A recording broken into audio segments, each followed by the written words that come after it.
falar aqui com a Gabriela Birger, que é psicanalista clínica com formações prévias em Direito e Filosofia pela USP, idealizadora do Converso, que é um espaço voltado à promoção de encontros e discussões de temas cotidianos com um olhar psicanalítico e filosófico. Ela atende tanto em consultório particular, quanto ela presta consultoria de liderança para empresas com enfoque psicanalítico. E hoje a gente vai falar um pouquinho sobre a ambivalência nos relacionamentos amorosos. Então, antes de tudo, bem-vinda, Gabi. Muito bom te ter aqui. Obrigada, Vicky. Fiquei super feliz com o convite, muito animada com essa conversa. Bom, vamos começar então. Eu queria que você contasse para a gente um pouquinho o que é a ambivalência, né, para quem não sabe, e como que isso se manifesta dentro das relações amorosas. Boa. É uma ótima pergunta. Eu acho que, assim, pensar na ambivalência, acho que é a pedra mestre, assim, da psicanálise, né? Acho que numa linguagem mais, assim, vulgar, a ambivalência é querer, mas não querer. Quero, mas não quero, né? É o famoso vou, mas não vou. Então, é quando a gente encontra um pouco desse conflito mesmo em relação a um objeto, a uma pessoa, a um sonho, um programa, qualquer coisa que seja, né? A gente vê sentimentos que são opostos em relação a uma mesma coisa. E eu acho que, para mim, pelo menos, né, a psicanálise captura isso muito bem, porque desde sempre, né, o Freud ele coloca, né, que a ambivalência pulsional é um dos elementos mais importantes na vida psíquica do sujeito, né, nessa linha de que odiar e amar o mesmo objeto é um pouco que vai guiar aí a vida do neurótico. E para mim isso faz muito sentido, e contando um pouco da minha experiência, assim, acho pessoal até, né, de como comecei na análise, acho que ter essa aceitação e esse acolhimento de que é normal a gente odiar e amar uma mesma coisa, uma mesma pessoa, é muito bom. Eu encontrei muito isso na psicanálise. Eu acho que a psicanálise é, por excelência, o lugar dos opostos e da ambivalência. Então, acho que ela trabalha muito com essa ideia, né, de que sim, é possível a gente amar e odiar a mesma pessoa, o mesmo objeto, ainda que isso venha com outros sentimentos, né, que é aí o que a gente vai lidar. Com culpa, principalmente, né, e o que a gente faz com essa culpa. Isso é muito legal, né? Eu sinto que a psicanálise e a psicologia analítica, de certa forma, também me trouxeram muito isso que você descreveu. Porque às vezes, naquele começo, né? E aí, tudo bem que a gente nem tá falando ainda de um amor, mas a gente tá falando de uma paixão, de uma identificação. E a gente fica, de certa forma, enlouquecido com aquela pessoa. E aí chega uma hora que aquilo é confrontado com a realidade, né? E aí a gente começa a ver coisas que às vezes a gente não gosta tanto, tem alguma coisa que não corresponde à nossa expectativa. Isso vai gerar uma certa frustração ou até um certo ódio, né? Se a gente traz para esses termos. E como a gente lida com isso, né? Porque o que eu percebo que hoje em dia acontece é que muitas pessoas entram num lugar de que, então acabou. Acabou para mim, acabou a paixão, acabou o amor, acabou o encanto, porque existiu essa ambivalência. Então, Uhum. suportar essa ambivalência é um caminho muito importante para a gente poder pensar em construir e manter relações, né? Com certeza. Com certeza, é. E eu acho que tá cada vez mais difícil para a gente conseguir suportar essas ambivalências, né? Talvez um caminho seja a gente conseguir normalizar, né? E eu vejo muito essa ambivalência, né? Eu vejo muito, acho que na clínica, né? Pacientes que trazem essa angústia mesmo, né? De não ter ainda nomeado esse sentimento de acho que eu odeio meu filho às vezes, acho que eu odeio meu pai às vezes. E como analistas, né, acho que é muito importante acomodar e dizer assim, é normal, a gente odeia e ama as mesmas pessoas, né? E eu acho que quando a gente fala de amor, é muito sobre a gente conseguir tolerar, né, esse desencontro, essa falta, entender que a pessoa não está lá para nos servir e que ela vai nos desapontar. E eu acho que isso é um caminho natural, né? Acho até meio inevitável, né, de quando você vai se relacionando com uma pessoa, porque acho que quando a gente está no registro mais da paixão e que tem a idealização e até um pouco mais de ausência no sentido de que a gente não conhece tão bem ainda a pessoa, então, a gente está idealizando, né? A gente não tem todos os detalhes, todas as cores, toda a intimidade. Então, nesse momento da paixão, a gente tende a achar que é tudo maravilhoso, né? A gente ama 100%, né? A pessoa é perfeita, né? É muito uma coisa que a gente ouve. E depois, quando a gente começa, se a gente passa dessa fase da perfeição, a gente tem que viver um certo luto, né? Essa desidealização do que a gente achava que era a pessoa. E aí a gente começa a se relacionar e ver defeitos na outra pessoa, que nos lembram que a gente também tem, os nossos, né? E aí eu acho que é muitas vezes onde os relacionamentos rompem, né? As pessoas não suportam ver nos outros falhas, porque também estas falhas lembram que a gente tem falhas, né? Elas não suportam ver nos outros falhas e perceber que os outros estão percebendo as falhas que elas têm. E que é esta história da ambivalência, né? E eu acho tão importante a gente falar e pensar sobre isso, porque nessa era que a gente vive, do fast fuck, de 1 milhão de relacionamentos, dos aplicativos, dos dates, parece que está cada vez mais fácil a gente descartar o outro e seguir em frente. E ter sempre essa idealização de que a gente vai encontrar uma pessoa que é um match melhor, que tem um fit melhor. Só que todo mundo vai cair nesse lugar da falta, né? Não tem ninguém que vai encaixar como uma pecinha do quebra-cabeça e ficar lá encaixado. Até porque a vida é movimento, a gente vai encaixar, desencaixar, encaixar, desencaixar.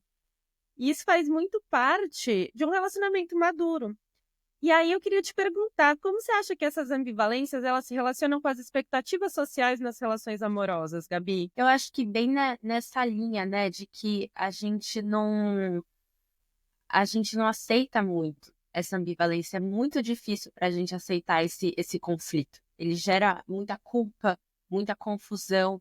Então, a gente acho que tende muito a usar nessas palavras de 100%, plenitude, perfeição, como se esse fosse o relacionamento certo, né? Então, acho que as pessoas vêm com essa expectativa de encontrar, né, a metade da laranja, uma pessoa que complete, que seja igual, que seja perfeita. Só que, na realidade, não só isso não existe, que bom que não existe, como é no desencontro, nessa, quando a pessoa mostra que ela é diferente da gente, que a gente consegue falar de amor, né? O amor está muito mais para a alteridade do que para esse que a gente chama no psicanalítico desse engolfamento narcísico que a paixão promove, né? Então, eu acho que a gente, por essência, nós humanos temos dificuldade de lidar com esse conflito psíquico. Agora, passando para a contemporaneidade, né? Eu gosto muito de um filósofo que vira e mexe, eu tô citando, mas que eu acho muito bom, que é o Byung-Chul Han, que ele fala muito dessa ideia da sociedade do nisso, né? Da positividade, que não admite nenhum tipo de negatividade. Então, é bem essa coisa do inferno do igual, que assim, diante do seu celular, você é soberano, você tem total domínio sobre as coisas, seu celular tá lá, você consegue fazer tudo, pedir delivery, pedir encontrar pessoas pelos aplicativos, consegue tudo. Então, acho que a gente está muito mimado nesse sentido, né? E o encontro, por outro lado, com as pessoas, né? O relacionamento corpo a corpo, é tudo sobre ser imprevisível, né? Sobre ser da ordem do não controlável. Então, acho que vai muito de encontro mesmo, assim, ao momento que a gente está vivendo. Acho que as redes sociais deu uma boa piorada nisso, né? Essa coisa, essa simbiose que a gente tem com o nosso celular, em que a gente tem muita dificuldade mesmo de lidar com esses conflitos, com essa profundidade, essa complexidade que vai se colocando, né? Então, acho que tem esse ponto. Tem um outro ponto que é o que você colocou também, né? Acho que dessa descartabilidade das pessoas, né? E acho que tem, né, essa questão da multiplicidade de escolhas, né? Tem uma socióloga, a Eva Illu, que ela fala muito isso, né? Que hoje em dia aplicativos e tal, enfim, um monte de gente que a gente pode escolher, que a gente pensa que não só escolher, mas assim, por um piscar de olhos substituir, né? Essa é um pouco da lógica que a gente vê, acho que nesse marketplace de aplicativos e de pessoas. Então, acho que isso, de alguma forma, corrompe, estou usando essa palavra sem juízo moral, mas no sentido de que corrompe essa ideia de que o amor ele tem um quê de único, né? Tem um quê de quando você escolhe uma pessoa que ela é incomparável, que ela é uma pessoa especial, né? O Sócrates falava desse termo atopos, que é alguém que não pode, que é o seu amante, né? A pessoa preciosa. Só que hoje em dia a gente compara todo mundo com todo mundo. Então, é muito difícil, né? Você ter esse encontro mais emocional. Tudo fica muito racionalizado, muito fast food mesmo. Então, eu acho que a ambivalência que demanda um grande esforço psíquico mesmo, né? Não é fácil a gente lidar com ambivalência. Eu acho que as pessoas não têm tempo para isso, não tem tempo nem paciência. Então é melhor ir para o próximo, né? Você percebeu algum cheiro de negatividade, dá dislike, né? Bloqueia, apaga o número, vai para o próximo. Totalmente, né? E aí o que eu percebo é que aí dentro do consultório, o que acontece? As pessoas se sentem cada vez mais vazias, porque esse tipo de comportamento, ele vai gerando uma fome, né, emocional. Então, eu quero muito e aquilo não me satisfaz, eu quero muito e aquilo não me satisfaz. E aí a gente entra num lugar que é óbvio que não vai satisfazer. Tem uma frase, eu acho que é da Bell Hooks, que ela fala que não é sobre você encontrar o amor, é sobre você construir o amor, né? Então a gente fica tão obcecado com essa ideia de encontrar o par perfeito, encontrar esse homem ou essa mulher que vai ser tudo para mim, que a gente esquece que é muito mais sobre você conseguir, óbvio, encontrar alguém compatível, mas também construir esse amor, que vai entrar em suportar essa ambivalência, né? Vai entrar em conseguir olhar para as falhas e para as faltas do outro e nossas e entender que o outro não vai ser tudo para a gente não vai ser tudo para o outro. Eu acabei de gravar um vídeo respondendo uma caixinha de perguntas, né? Que ela falava muito, ela me perguntava, então, como não ser insegura dentro de uma relação? Não tem como você não ser insegura dentro de uma relação. A gente sempre vai ser insegura dentro de uma relação. O que a gente precisa aprender é como lidar com essa insegurança, né? Como lidar com esse mix de sentimento.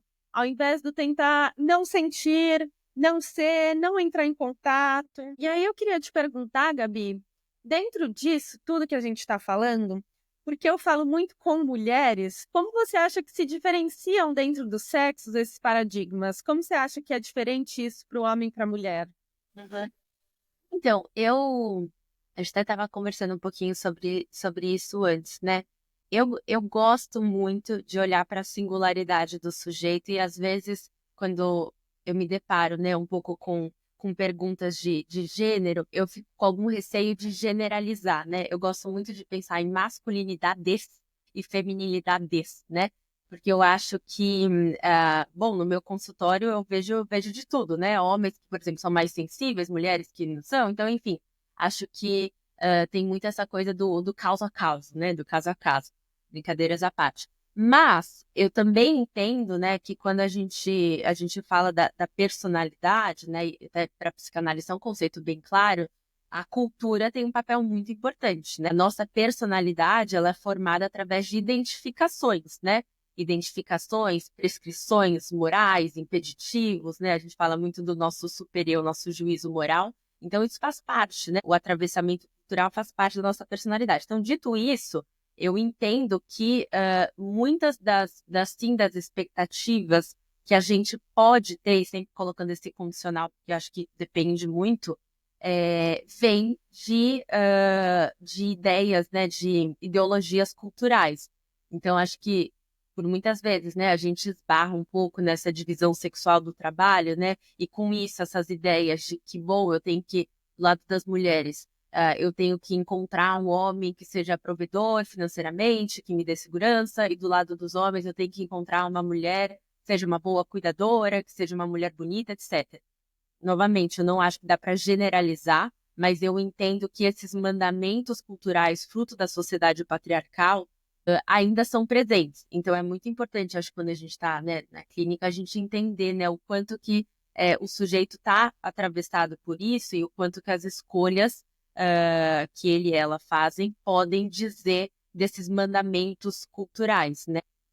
Que não são certo e errado, né? Eu acho que é muito mais sobre o quanto que a pessoa se sente aprisionada nisso versus sentir que é uma escolha que genuinamente ela está fazendo e que faz sentido, né? Porque eu, como mulher, posso muito bem sim querer, enfim, ser mãe cuidadora e não trabalhar eventualmente, ou não, né? Tudo depende de como eu estou em relação a isso e se isso faz sentido para mim, né? Se a pessoa consegue ter um pouco de criatividade, né, de espontaneidade para dizer do que é melhor para ela. Tal, eu acho isso que você falou tão importante, porque hoje em dia é como se tivesse um discurso de que você precisa estar no mercado de trabalho como mulher, você precisa ser empoderada, você precisa.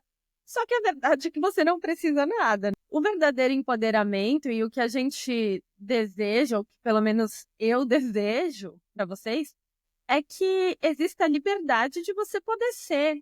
Então, é a liberdade de você poder escolher o que você quer para você e de criar novas soluções a partir do seu desejo, entendendo o que vai caber dentro da sua situação. Então, eu acho muito importante a gente falar sobre isso, porque às vezes acontece uma lógica meio que reversa, né? Então, antes a mulher tinha que ser mãe e cuidadora. E agora é como se a mulher não pudesse mais estar nesse lugar de mãe e cuidadora fora do mercado de trabalho, porque ela é antifeminista ou qualquer coisa assim. Quando, na verdade, não é sobre nada disso, né? Sim, sim, total. Eu queria pensar também um pouco nessa questão até no viés masculino. E aí eu concordo com você, cada personalidade é uma personalidade. Eu acho sempre muito importante a gente fazer essa ressalva. E também dizer que o objetivo não é colocar ninguém em caixinhas, mas pensar uma questão cultural, social, que acaba sim ditando os nossos discursos internos e moldando as nossas relações, né? E aí eu gosto de pensar também nessa visão masculina, do quanto a necessidade do homem ser não só provedor, mas caçador, tá nessa posição de ficar com várias mulheres, não poder dizer não para o sexo, tá nessa posição dominante, de certa forma, né, sem poder estar em contato com as emoções, quanto isso também atrapalha, né, essa ambivalência, essa conexão. O que que você acha, Gabi? Uhum. Eu penso, te ouvindo, né, o que me vem mais à cabeça, assim, associação livre, essa questão do aprisionamento, né? Também gravei recentemente, né, e a gente estava falando justamente sobre essa questão da violência de gênero e da masculinidade hegemônica, né, do declínio da masculinidade hegemônica. E o quanto que esse discurso, né, que nem você estava falando, né, do homem super viril, fálico, provedor, ele também não aproveita ao homem, porque ele coloca ideais que são muito difíceis de ser cumpridos hoje em dia. E que bom, né? Mas isso para dizer que isso gera muito ressentimento, gera muita insegurança nos homens e também acaba colocando, né, os indivíduos na caixinha, né? Quando a gente pensa, né, em desencontros sexuais, né? Um homem que não quer transar tanto, a mulher começa a achar, bom, então ele deve ter algum problema, não é possível, porque homens, por natureza, né, essa coisa das ideologias naturalistas, transam, gostam de transar mais, que não é verdade. Então, acho que a gente foi criado, né, criadas com esse bando de ideologias de gênero que não aproveitam ninguém, eles só engessam as relações, né, e impedem novamente que tenha um arranjo mais criativo, mais singular, a depender das necessidades de cada casal, né? Com certeza, acho que sim. E queria até retomar o que você falou, né? Que é essa questão da gente olhar para o indivíduo como um indivíduo, né? Então, olhar para cada pessoa como uma pessoa. Da mesma forma que você faz isso no seu consultório e eu faço isso no meu, da gente conseguir fazer isso também dentro das relações amorosas. Então, muitas vezes, a gente está olhando para o Pedro e está vendo o João, o Marcelo, o Flávio, que me rejeitou lá atrás. Então, tomar cuidado também para não trazer todos esses traumas, todas essas pessoas que fizeram coisas ou não fizeram, que corresponderam, que não corresponderam, para dentro dessa nova relação, né? Então, que a gente consiga, óbvio, ninguém está falando aqui que a gente vai conseguir separar tudo e colocar cada pessoa no seu lugar. Haja análise, mesmo assim a gente não vai conseguir. Mas que a gente consiga ter essa consciência de que aquela é uma pessoa nova, de que essa é uma relação nova, de que não necessariamente essa ação que te lembrou que alguém fez lá atrás quer dizer a mesma coisa que aquilo queria dizer. Você percebe muito isso também? O que você acha disso, Gabi? É,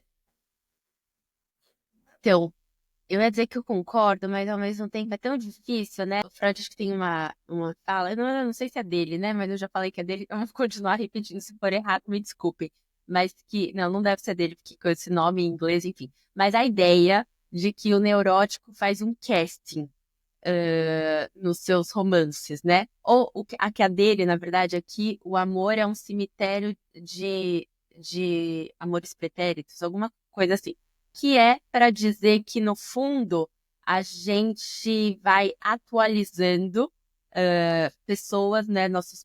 Os objetos que a gente mais amou na vida lá atrás, nos nossos amores contemporâneos, né? Então, quando eu penso um pouco nisso, e para mim faz muito sentido, né? é meio difícil dissociar mesmo, assim, Pedro de João, João de Gustavo e não sei o quê, porque no fundo é um pouco de como a gente se relaciona com as pessoas, né? Eu acho que é super importante a gente ir cada vez mais trabalhando e entendendo que Pedro é Pedro, João é João, Gustavo é Gustavo, mas ao mesmo tempo eu acho que as nossas escolhas são muito motivadas pelos nossos amores mais primitivos mesmo. Não é à toa que a gente escolhe uma pessoa em detrimento da outra. Acho que isso faz parte, né? A gente ir reconhecendo, nossa, coisa clichê, mas que acontece muito. Que interessante, isso aqui que tá fazendo lembra minha mãe, lembra meu pai, que é bissexual nesse sentido.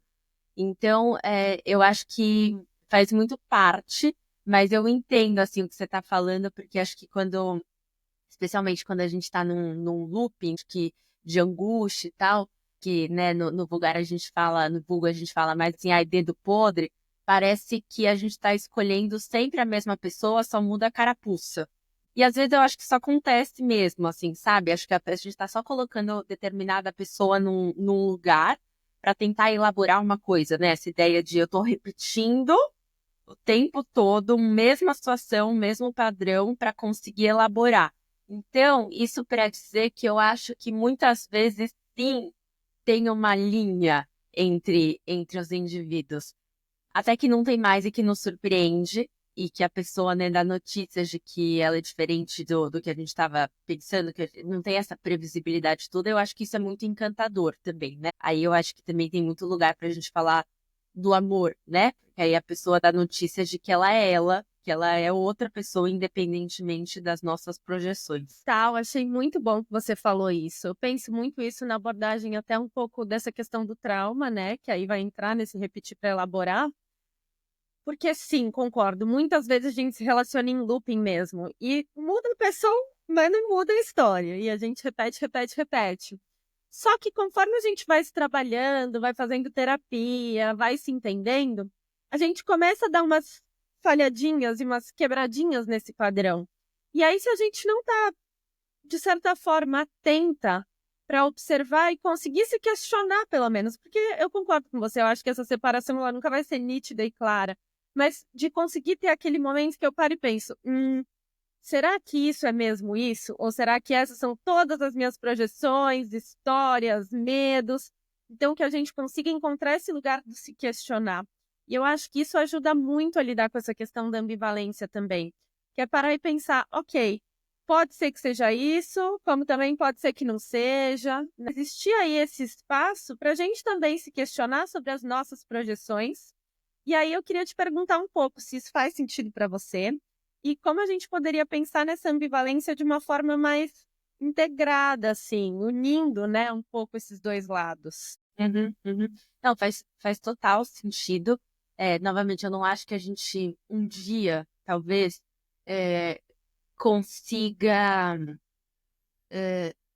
consiga separar tanto assim uma coisa, separar 100%, vai, para usar o 100%. Porque eu acho que, inevitavelmente, sabe aquela música, acho que é dos Titãs ou dos Mutantes, né? Vou mostrando como sou, vou sendo como posso, pela lei natural dos encontros, eu deixo um tanto e recebo outro tanto, né? Eu acho que é um pouco assim nas relações, né? O nosso olhar, ele tá marcado também pelas identificações que a gente incorporou ao longo da nossa vida. E aí, cada nova relação, isso que eu acho que é a beleza do relacionamento, né? E você se expor ao novo, vai deixando outras marquinhas, mas todas essas marquinhas formam essa colcha de retalhos enorme que é o eu. Então a gente traz isso, né, para as nossas relações, a gente traz os nossos amores pretéritos para as nossas relações. Eu acho que a gente mata um, sabe? Mas sobre a questão da ambivalência, né, novamente, eu insisto nesse ponto que fazer uma campanha de normalizar, assim, essa ambivalência, porque até lembrei de uma coisa também, né? Eu acho que a gente tem muita dificuldade de reconhecer esse ódio, a inveja, pelas pessoas que a gente também acha e também reconhece que ama. Acho que isso deixa a gente muito, muito angustiado, né? Realmente. Só que se a gente para pensar também, né, são justamente as pessoas que a gente mais ama que a gente mais odeia, né? É só parar para pensar nas famílias, né? É onde acontecem as brigas mais atrozes, né? As violências, né? As falas e tal. Então é justamente lá que sim, a gente tem mais intimidade, mas a gente também tem mais expectativa, né? Porque quando a gente ama alguém, a gente acho que tem essa expectativa de que essa pessoa vai estar lá para nos apoiar, a gente tem muito, vai estar lá para nos servir em alguns casos, que é uma questão para trabalhar, mas enfim, a gente coloca muita expectativa naquela pessoa. E inevitavelmente ela vai frustrar a gente. E isso gera muita raiva. E até quando a gente pensa assim numa leitura mais kleiniana, né, Freud-kleiniana, ela fala, Klein, que o amor, ele é uma conquista, e ele vem depois do ódio. Até primeiro a gente odeia e a gente sente assim o mundo como invasivo, a gente sente os estímulos todos como essa sensação de desamparo, estímulos agressivos que vêm do externo. E depois, quando a gente está rumando a uma posição que ela chama de depressiva, mas aí já não é a depressão patológica que a gente entende hoje, mas é uma posição depressiva, a gente consegue integrar o mal e o bom. E entender que aquele mesmo objeto que a gente odeia, também o objeto é o seio bom, é o objeto bom. E aí a gente tem a capacidade de amar. Então, isso para dizer que, né, o ódio nessa leitura, ele vem antes até do amor. O amor é uma conquista maturacional, né? Você conseguir perceber isso, né? Que tem dentro de um mesmo objeto o bom e o mal. E aí, como que você vai fazer para reparar os seus instintos agressivos, né? Pedir desculpa. Então, acho que isso tudo entra como lidar com a ambivalência e reconhecer que é mais do que normal, né? É muito natural do nosso desenvolvimento psíquico mesmo, eu acho. Nossa, muito interessante isso. Que o ódio pode vir antes do amor, né? Nesse caso. Isso é bem interessante mesmo. Eu acho muito válido a gente pensar sobre isso, principalmente essa bandeira que você levantou, né? De vamos naturalizar que a gente sente diversos sentimentos conflitantes pelo mesmo objeto, pela mesma pessoa.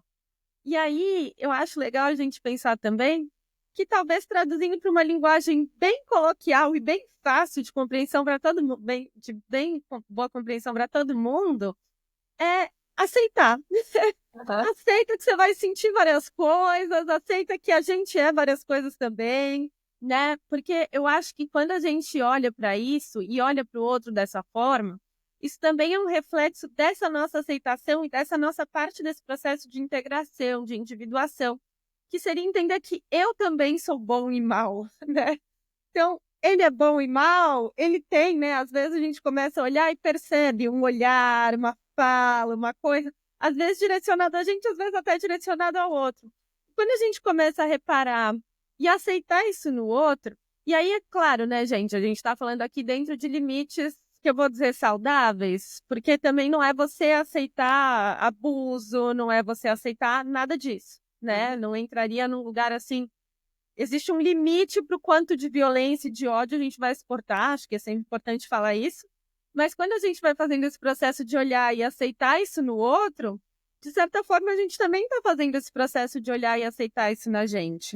Quando a gente tem essa capacidade, igual você estava falando, de perdoar, então de falar, tá bom, você fez isso mesmo, talvez a sua intenção não foi boa quando você fez isso, porque você estava com raiva, com inveja ou com ódio, mas tá tudo bem, eu te perdoo, vamos seguir?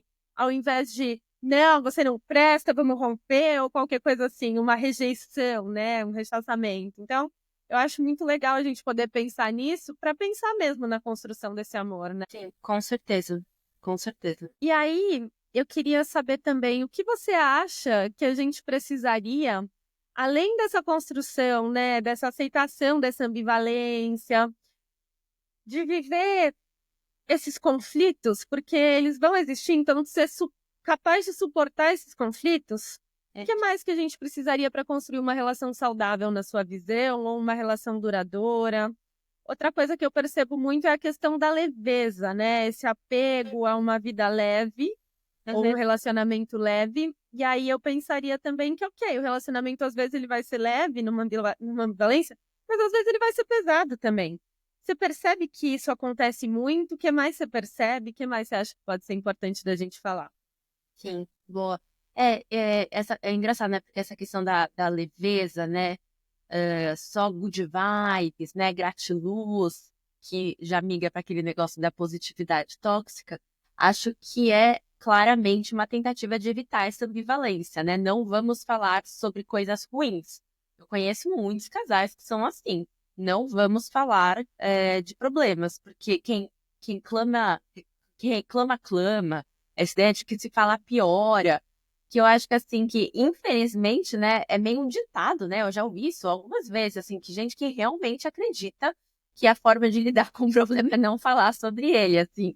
Eu não sei nem, eu tenho dificuldade de entender, assim, da onde que vem isso teoricamente na prática, porque na prática a gente sabe que piora, né? O consultório tá cheio de gente que implodiu, né? Burnout, e não aguenta mais, virou uma panela de expressão que explodiu. Então, eu não sei da onde que as pessoas tiram isso de que é melhor não falar sobre, né? Não falar sobre problemas.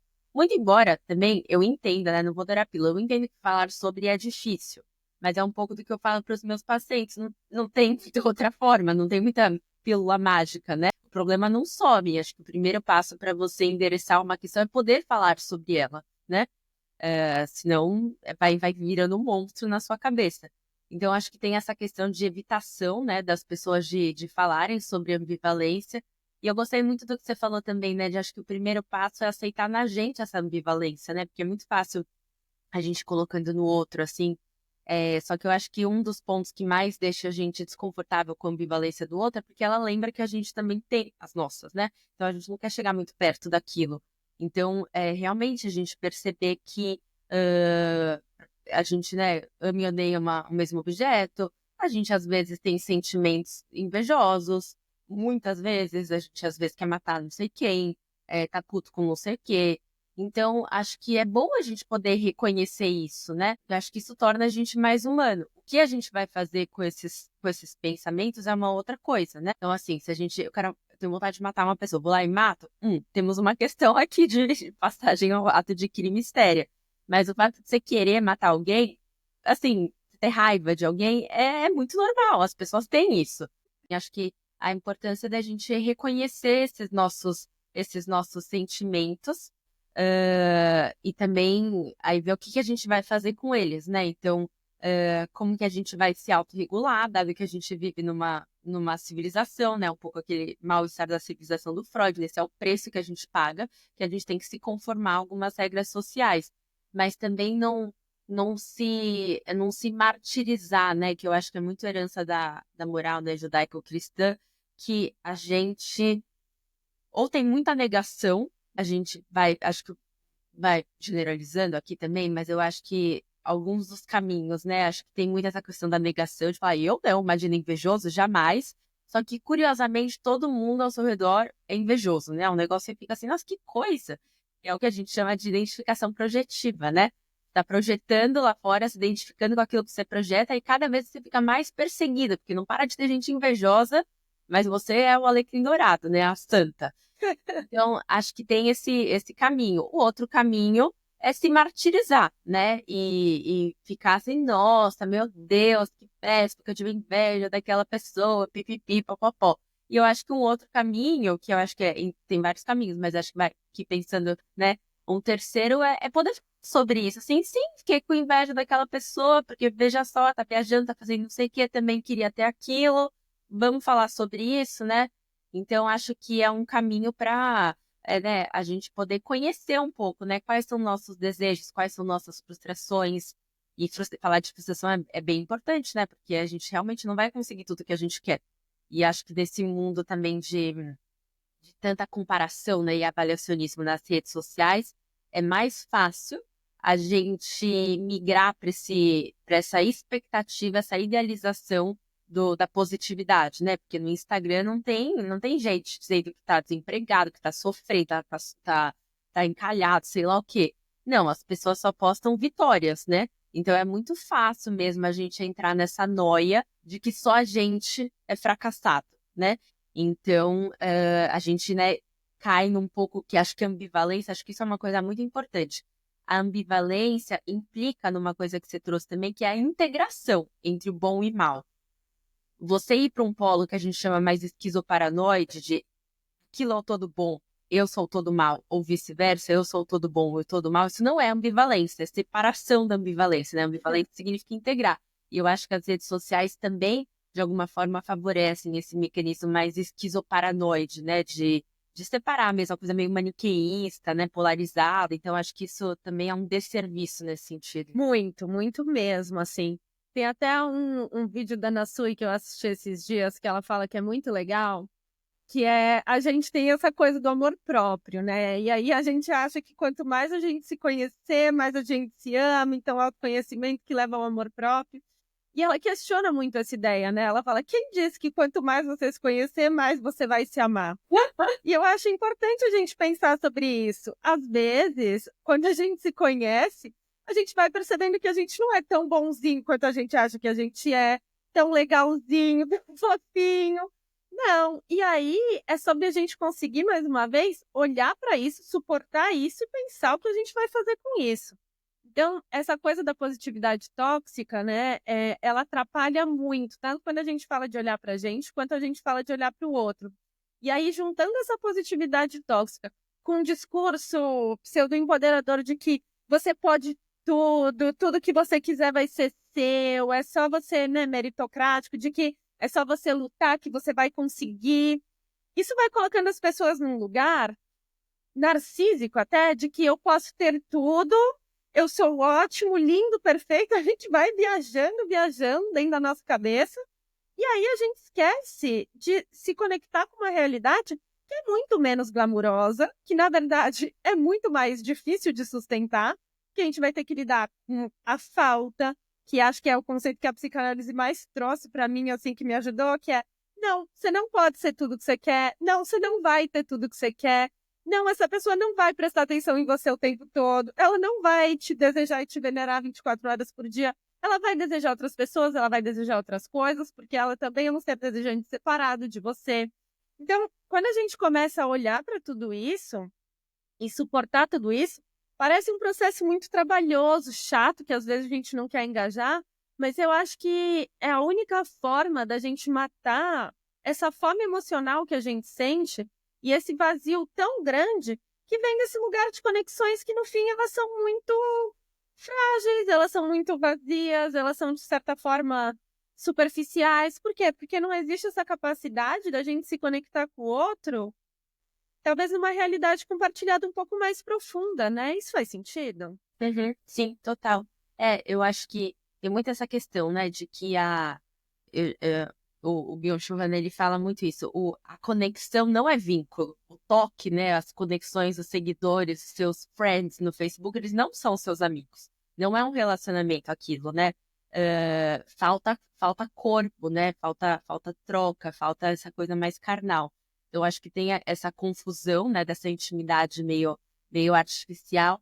Mas você falou uma coisa que, né, que a gente consegue matar o vazio. Eu não acho que a gente mata nunca, né? Eu acho que a gente sempre tem esse buraco dentro da gente, né? Esse desamparo, essa falta, que é fruto mesmo do desencontro, né? Da gente realmente nós sermos seres castrados, né? Que a gente não pode ter tudo que a gente quer a hora que a gente quer. Se eu pudesse resumir de uma forma bem simplista, né? E eu acho que isso marca muito esse nosso sentimento de falta. Eu acho que o amor, ele suplanta algumas coisas, mas ele também reacende essa falta, né? De, putz, estou com uma pessoa que eu gosto, etc., mas ainda assim falta. E é normal, porque vai continuar faltando, e ainda bem que falta. Porque se não faltar, você está num regime aí muito louco, tóxico e narcísico, né? De que você não tem espaço para outra coisa. E eu gosto de pensar nessa ideia de que a falta ela é o apetite para o desejo também, né? É por a gente se reconhecer faltante, né? E aí realmente a gente olhar para as nossas ambivalências que a gente sai e procura o outro, né? Por isso que eu gosto também dessas críticas que eu tenho visto também de muitas psicanalistas, né? Principalmente mulheres falando dessa coisa do amor próprio, porque fica meio isso, o império do amor próprio, né? Ame-se mais do que ama os outros, você não precisa de ninguém, etc. E, sinceramente, eu não concordo. A gente precisa de muita gente. A gente depende de muita gente para estar aqui. O que isso não significa, acho que é diferente de um conceito de autoestima, que é super importante, né? De você ter uma confiança em você, de que as coisas podem dar certo, mas isso não significa que você é uma ilha, né? Que você não precisa de ninguém. Então, acho que essa coisa do empoderamento, esse discurso, se mal utilizado, pode acabar caindo nesse discurso bem, assim, aí narcísico, né? De não precisa de ninguém, é isso mesmo. E é isso, a gente precisa das outras pessoas, né? O tempo todo. E eu não acho que tem muito... Também é uma coisa que eu vejo, e para ser sincera, eu já ouvi muito na minha... Se foi na minha análise, eu acho que não. Vou aqui salvar a minha psicanalista, eu acho que não. Mas eu com certeza ouvi de muitos amigos essa ideia de que você só vai encontrar alguém quando você estiver bem consigo mesmo.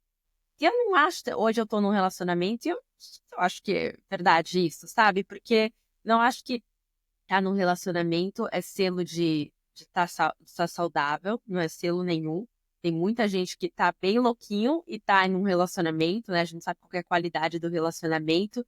E é essa coisa de que você precisa estar pronta para se relacionar, né? E também, não sei, eu acho que tem um tanto de mistério, né? Do que a gente não controla nessa coisa do relacionamento, né? Tem um pouco de sorte, tem um pouco de tá aberto para uma possibilidade, né? Mas eu realmente não acho que você precisa estar bem para estar num relacionamento. Não sei o que você pensa disso. Olha, eu concordo muito com tudo que você falou. Quando eu falo dessa fome, em nenhum momento eu acho que a gente vai matar essa fome, né? Mas eu acho que entra muito até, eu acho que foi a Carol Tchoukian que falou isso, da anorexia emocional. Então, entra num lugar talvez um pouco mais saudável. É claro, a falta sempre vai existir. Minha analista, ela fala para mim sempre que a vida é um constante preencher e esvaziar buracos. Então, a gente tem buraco para respirar, a gente tem buraco para comer. A completude é a morte, né? Então, ela sempre me fala isso. Sempre vão existir os buracos. E sim, né, eu concordo muito com isso. E quando a gente fala dessa questão, inclusive, do relacionamento, do estar pronta, o que é estar pronta? O que é estar bem, né? Eu penso que, sim, existem alguns casos, eu trabalho com muita vítima de violência psicológica, de abuso sexual. Então, em alguns casos, eu acho que sim, a gente precisa se fechar e entender, né, e resolver dentro da gente o que dentro da gente cria esses padrões de abuso, o que a gente aprendeu, o que a gente precisa ressignificar, o que a gente precisa integrar e olhar, antes de embarcar numa nova aventura, porque a chance da gente cair naquele padrão que a gente estava falando, de mudar a pessoa, mas não mudar a história, é gigante. Mas não que você vai chegar em algum momento que você vai estar bem, pronta, e aí vai chegar o relacionamento perfeito e vamos viver felizes para sempre. Não acho que é muito por aí, né? Acho que ninguém vai estar 100% bem, e entra nessa coisa da falta, ninguém vai estar 100% pronto, até porque a gente só sabe o quanto a gente está bem e está mal na relação com o outro. O quanto a gente se curou, entre aspas, o quanto a gente já integrou e quando a gente não integrou na relação com o outro. Eu sozinha na minha casa vejo muito pouco sobre mim, né? Sim, eu gosto dessa reflexão, né? Porque eu lembro de uma paciente que falava um pouco sobre isso, né? De que eu sinto que eu não estou bem, eu preciso fazer muita análise para voltar a poder sair. E respeito, acho que tinha todo um processo que estava lá presente, mas ao mesmo tempo eu também acho que é na exposição, né, a novas experiências que a gente vai se descobrindo, né? E quando a gente também se permite perceber o novo, né? Porque a gente está aqui falando, né, dessa coisa de que algumas histórias vão se reatualizando, mas nem sempre, né? Então é uma delícia, né? Um alívio você também poder ver que, bom, eu aprendi na minha casa, pela relação do meu pai e da minha mãe, que era assim. Mas aqui tô aqui numa relação, tem coisas bem diferentes, tem coisas parecidas, mas tem coisas bem diferentes. Não é a mesma relação. Então, acho que isso é um grande alívio, né? E a gente só consegue isso através dessa exposição, né? Na vida, entre sessões. A gente precisa tomar cuidado, eu acho, para não se esconder, porque hoje em dia tá tão fácil se esconder. Hoje em dia a gente se esconde atrás de tanta coisa. A gente foge o tempo inteiro, a gente está tão mimado, que eu acho que esse é o maior desafio de hoje, né? É se mostrar, é ser vulnerável. Claro que não é de uma vez só, mas é encontrando esse espaço onde a gente pode fazer isso, né? Porque senão a gente não vive, a gente fica se guardando com medo de viver, elaborando, pensando, refletindo, estudando. Mas isso tudo só vale se for um conhecimento integrado, né? Se a gente conseguir, de fato, aplicar alguma coisa do que a gente estudou, elaborou, aprendeu. E aí, me encaminhando para o final agora, eu queria te perguntar se tem mais alguma coisa que você gostaria de dizer e onde as pessoas podem te encontrar e saber mais sobre o seu trabalho. Legal, obrigada, Vicky.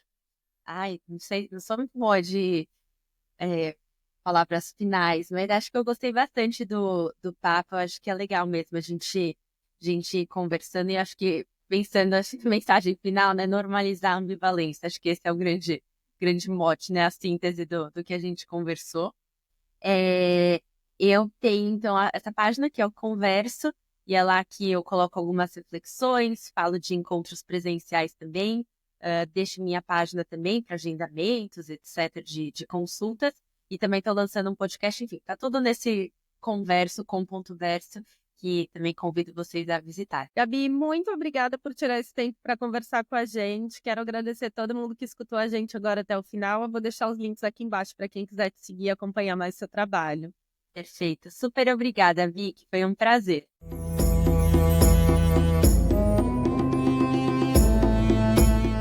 Foi um prazer compartilhar esse tempo com você. Espero que você tenha se sentido acolhida e inspirada pelos fios que tecemos juntas hoje. Para continuarmos juntas nessa jornada, me siga também no Instagram, TikTok ou YouTube através do victoria.mansur. Também vou adorar sua avaliação e continuar essa conversa aqui nos comentários. Até o próximo episódio.